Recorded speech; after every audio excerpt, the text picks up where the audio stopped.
And it's time for business. Emmanuel Bajuyafi has joined me. Hello, Emmanuel. Hi, Israel. I You almost nearly called you said business. Hello, business. Yes, that's it. Okay. All right, you bring us the business news. Thank you very much. And thanks for joining me on Business Tonight. The Spain-Ghana Chamber of Commerce has expressed its willingness to support Ghanaian businesses explore opportunities in the country to enhance their growth.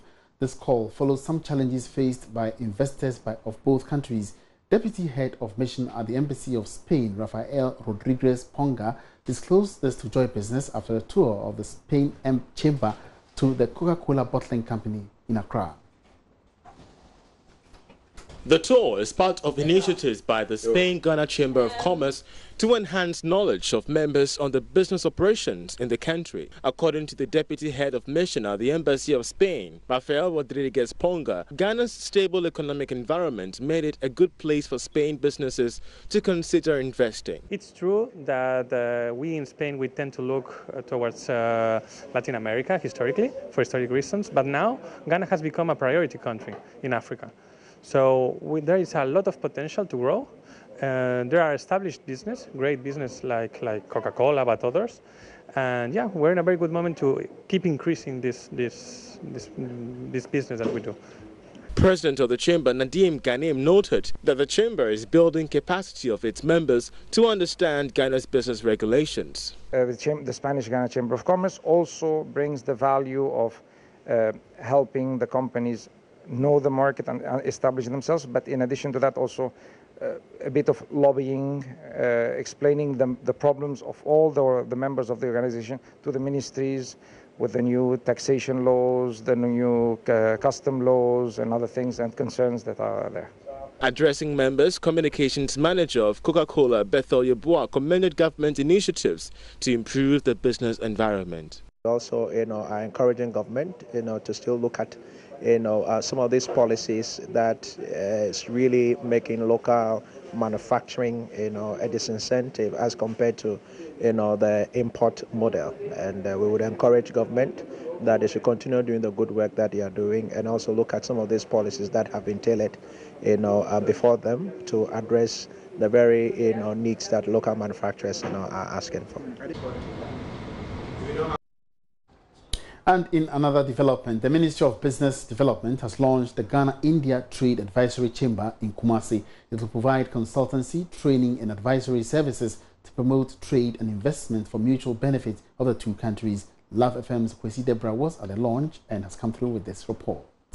Chamber President Dominic Udrenchi says last year's launch of Accra branch has positively shaped the landscape of many emerging businesses.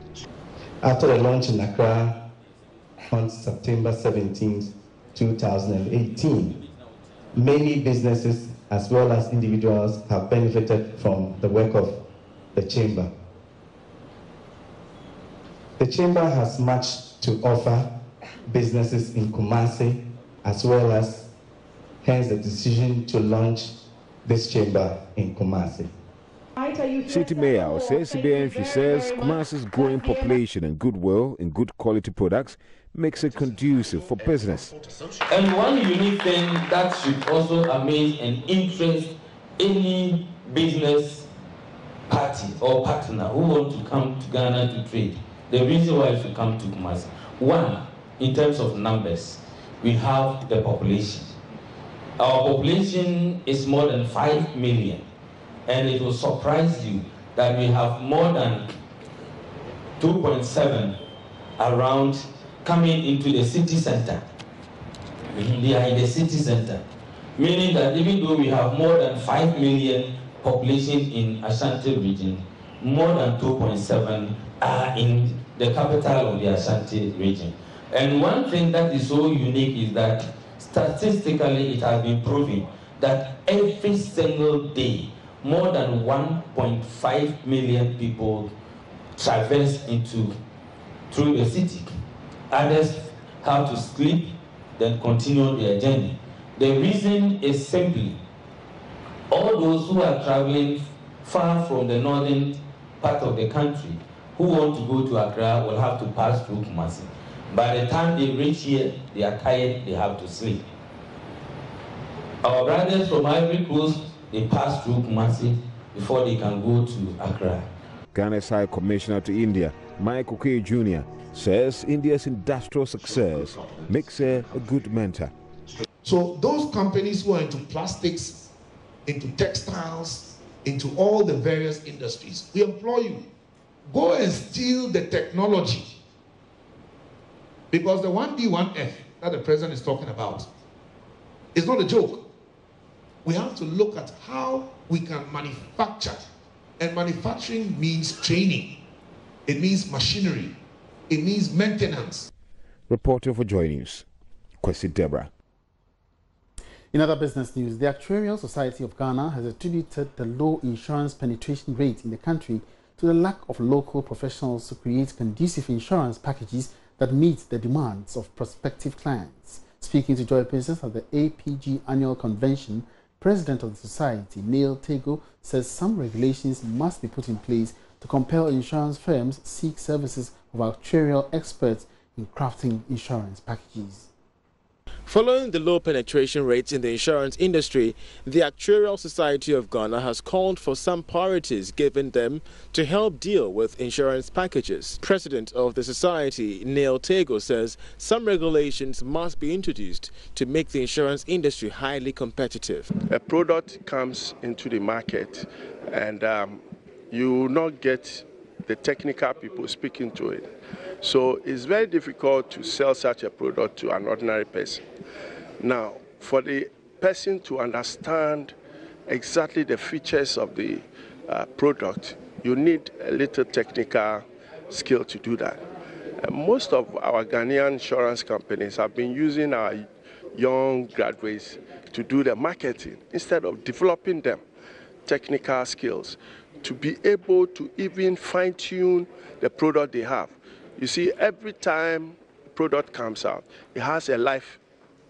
Deputy Chief Executive Officer of the National Pensions Regulatory Authority, David Tete Ame Abe, warned that the field of pensions and insurance could be affected with low confidence if stakeholders do not manage risks very well. The future of work is really changing with rapid advancement in technology. As a consequence of the above reforms in risk management, regulators were demanding more real-time data, and so there were a lot of automations. Now we have artificial intelligence and all those kind of things. The advancement of social media and other data and real-time information gathering sources has also made artificial intelligence an algorithm threats and opportunities for the future of our profession. The International Actuarial Association is the worldwide association of professional actuarial societies. The mission is to promote the role, reputation and recognition in the international domain. And local wrap tonight, fisheries experts say closed season should be for all fleets at the same time. Details. The Bank of Ghana has directed banks and other specialized institutions to ensure that people who deposit money into and withdraw same from accounts that are not theirs provide their full personal details to the transacting institution. In a notice published in the Wednesday edition of the Daily Graphic, the central bank said such persons must provide their name and address, a verifiable identification card, and a telephone number to the requisite bank or specialized deposit-taking institution. The Scientific and Technical Working Group of the USAID has advised the national fishing close season needs to be made mandatory for all fishing fleets operating in the country at the same time. It says a closure should not be made for one fleet at a particular time and another fleet for another time. The Perisi Shea Butter Processing Center, located in Perisi in the Wa municipality, will soon be upgraded and absorbed under the One District, One Factory policy of government. The move is expected to enhance the center's capacity to continue to play its crucial role of providing income for the over 170-member Shea Butter Processors Group within the community. And that's all in business for now. More business will be up after 8 p.m.